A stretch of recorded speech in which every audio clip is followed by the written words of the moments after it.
I was sitting by the floor-to-ceiling windows of my apartment, the late morning sun casting golden streaks across my polished oak desk. The silk of my blouse whispered against my arms as I absent-mindedly tapped my phone, scrolling through messages I didn't need to answer. Everything looked perfect from the outside. My corner office in the financial district, the skyline stretching like a promise, but inside, a knot tightened every time I thought of him. Then the notification buzzed. A FaceTime call from my father. My chest constricted before I even swiped to answer. "Hi, Dad," I said, forcing a calm I didn't entirely feel. His image appeared, framed by the familiar chaos of his suburban kitchen, the same walls that had witnessed years of criticism, of belittling words. You're doing what?" he asked, disbelief dripping from his voice. I leaned back in my chair, the leather creaking beneath me. I'd rehearsed this moment 1,000 times, yet the irony still tasted sweet. The man who once called me a failure, who insisted I'd never amount to anything, was now staring at proof of everything he had doubted. I let him take it all in. The sleek furniture, the bookshelves lined with awards, the framed deeds of properties he never imagined I could own. I watched his face, expecting the mix of shock and shame I knew would come. I didn't speak yet. Let him feel the weight of his. I remember that day like it was etched in my skin. I was 19, clutching my college acceptance letter with trembling hands, hoping for even a hint of pride from my father. Instead, he looked at me over the rim of his coffee mug, lips pressed tight. "You'll never succeed," he said, voice low but cutting. "You're a failure, and nothing you do will change that."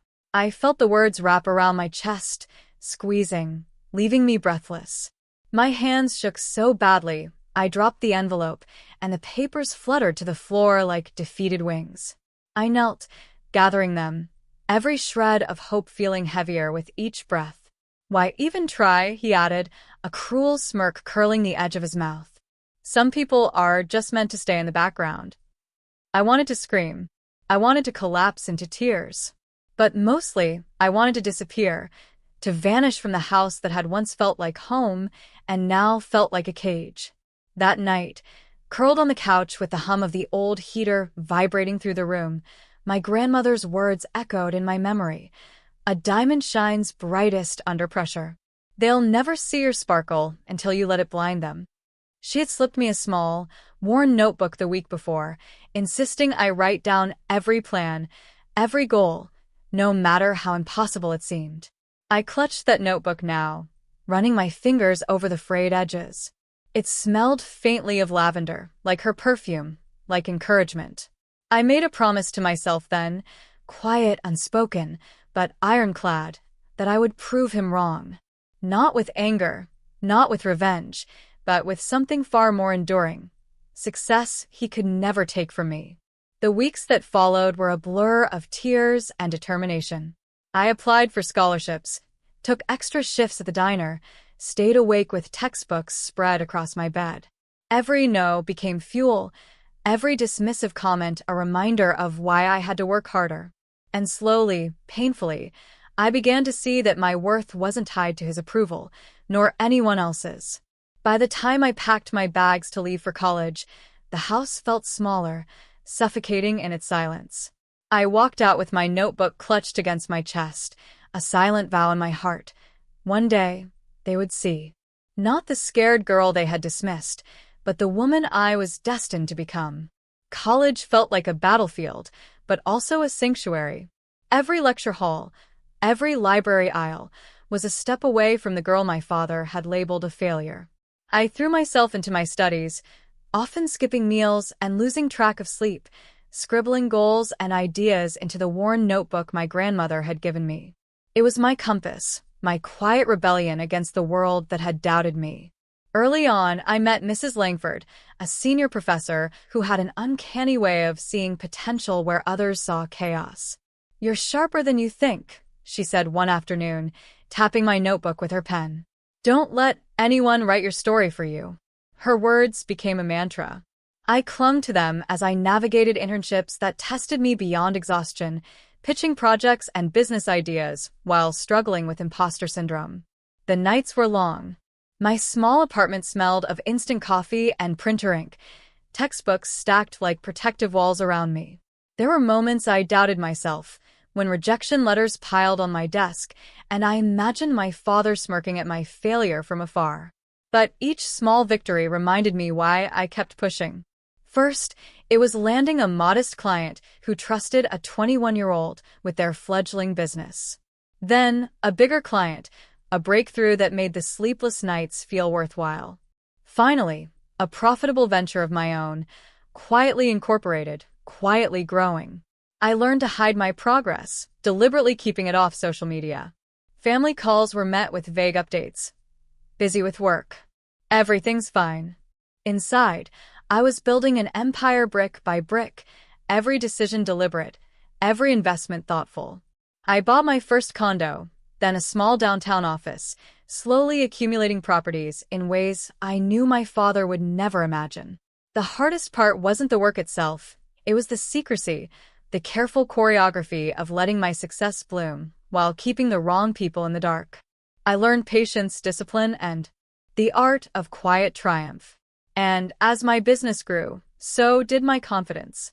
I wasn't just proving my father wrong anymore. I was proving to myself that I had always belonged in the world I was creating. There were moments of loneliness, of doubt, of wishing for approval that would never come. But I also discovered mentors, friends, and colleagues who believed in me, who celebrated my victories without judgment, who reminded me that the life I was building was mine alone. Every property deed, every signed contract, every late-night strategy session was a testament to that. By the time I walked into my own office each morning, I was no longer the girl who had trembled at her father's words. I was a woman who had fought through every insult, every dismissal, every shadow of doubt, and emerged powerful, independent, and unshakably capable. And the best part? My father, the man who had once said I'd never succeed, had no idea that the house he had so proudly called his own was already mine. The day they arrived, I felt a quiet thrill ripple through me. My father and his wife had come, under the impression they were visiting the struggling version of me, the girl they assumed was still barely keeping it together, still dependent on them. I let them in, smiling politely, ushering them into the space that had been my sanctuary, my proof of everything they had once doubted. My apartment, my office, was sleek, modern, and unapologetically mine. The walls were adorned with abstract art I had collected from local galleries, each piece carefully chosen to reflect moments of struggle and triumph. Shelves displayed awards and framed certificates, subtle symbols of success I had earned quietly, deliberately. The scent of fresh flowers mingled with the faint aroma of espresso, grounding me as I watched them take it all in. My father's eyes flickered across the room, lingering on the polished wood desk where a neat stack of property deeds sat, almost innocuous. All this belongs to you?" he asked cautiously, disbelief lacing every syllable. I let the question hang. Slowly, deliberately, I walked toward the window, letting the skyline behind me speak as loudly as my words would soon. "Not just belongs to me," I said softly, yet with the weight of years behind it. "I own your house. And all the other properties you thought were yours alone." The silence hit harder than I expected. His mouth opened, closed, then opened again. His hands trembled, gripping the armrest of the chair he had sat down in.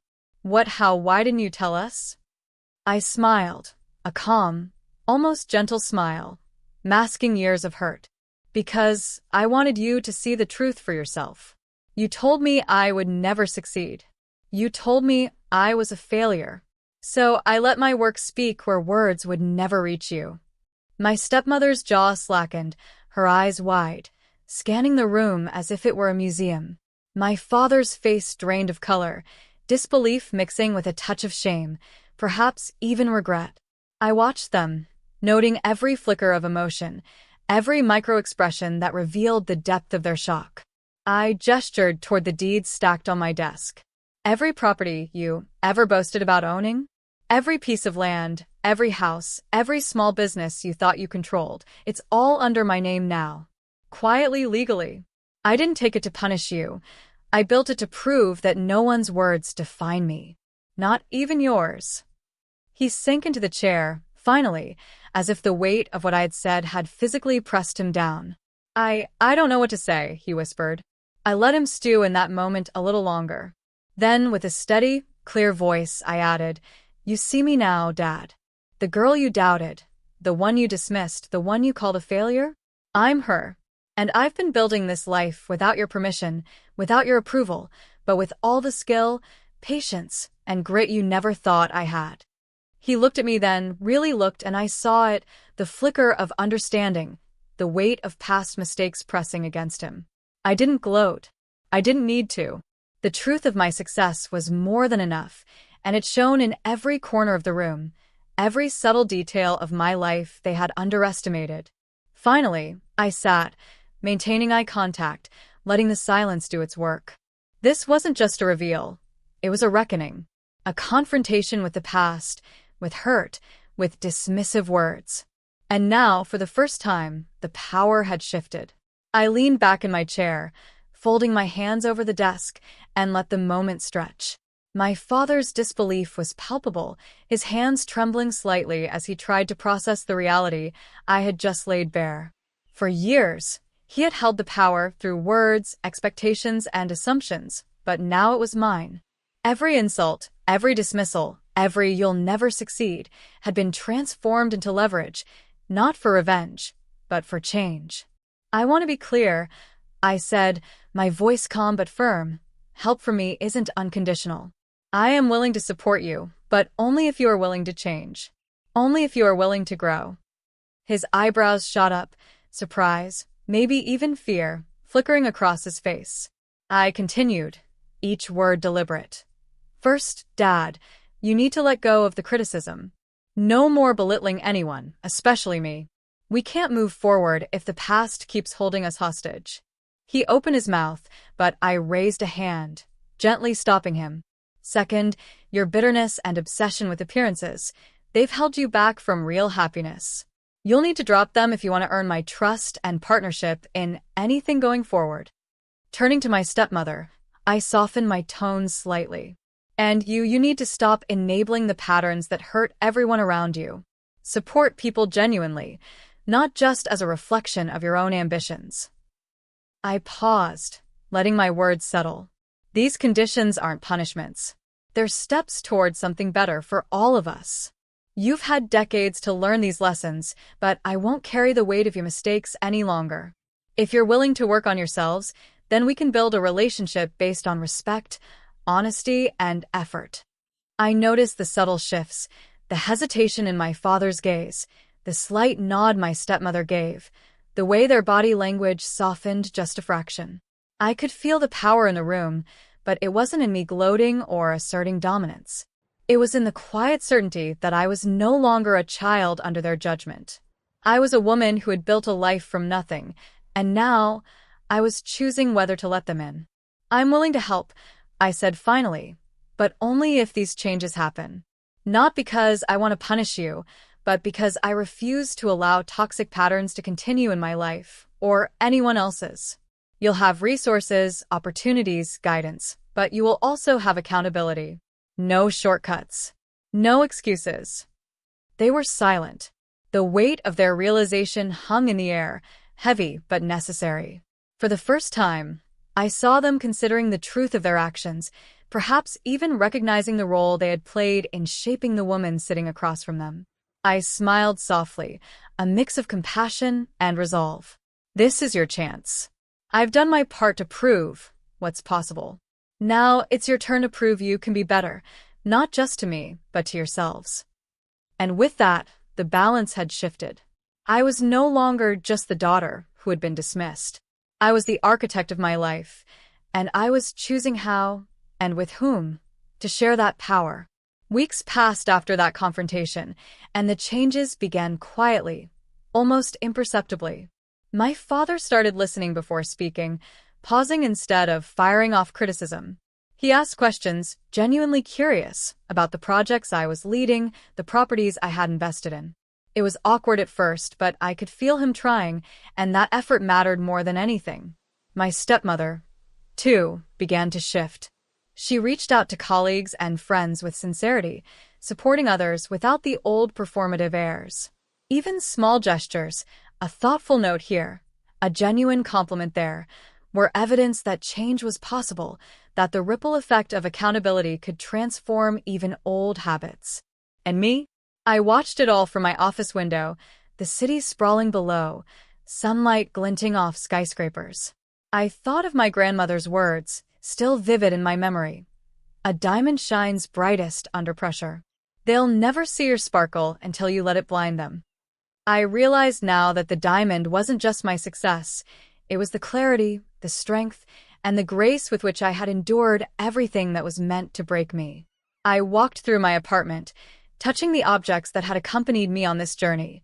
The notebook with frayed edges, the awards I had quietly collected, the deeds that now stood as symbols not of vengeance, but of perseverance. Every corner told a story of late nights, of tears shed in silence, of victories achieved despite doubt and dismissal. And in that reflection, I felt complete not just in the material sense, but in the emotional and spiritual sense. I had faced the shadows of my past and emerged with dignity, resilience, and the power to define my own life. I picked up the notebook from my grandmother once more, fingers brushing over the lavender-scented pages. It wasn't just paper and ink. It was a testament to belief, to courage, to the enduring truth that no one's words could limit the woman I was meant to become. As I looked out over the city, I whispered to myself, a soft but unshakable affirmation. I am no one's failure. I am my own triumph. And with that, the story of the girl who was once dismissed by her father ended, not with revenge, but with strength, grace, and an unbreakable sense of self-worth. Bottom of form.